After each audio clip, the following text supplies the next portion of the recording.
14 अगस्त जश्न आज़ादी के हवाले से एक नज़्म पेश खिदमत है। तू मेरी जान है, मेरा दिल है, मेरी धड़कन है।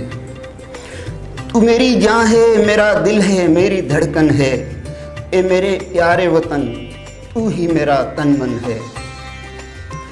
मेरी हर सांस में शामिल है तेरा प्यार वतन। ए मेरे यार वतन, ए मेरे दिलदार वतन। तेरी शामों की फ़ज़ाओं में सुकून मिलता है, तेरी सुबहों की ज़ियाओं में सुकून मिलता है।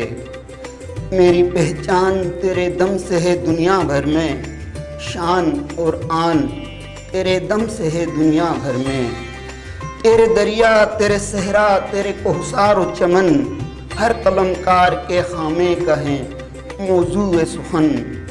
मेरे इकबाल के ख्वाब की ताबीर है तू, कौम के अज़्म जवां की नई तस्वीर है तू।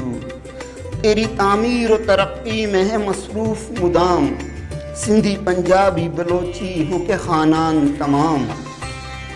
हर घड़ी रहता है तैयार फिदा करने को जां, वो सिपाही हो मसीहा हो के मजदूर हो किसान। आस्था तेरे सभी मेरे हैं, हर दर मेरा, तेरा हर एक वली मेरा, कलंदर मेरा।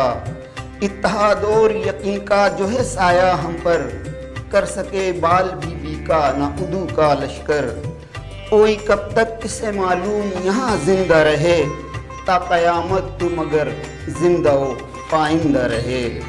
तमाम जेम्स टीवी के देखने वालों को जेम्स टीवी की तरफ से जश्न आज़ादी बहुत बहुत मुबारक।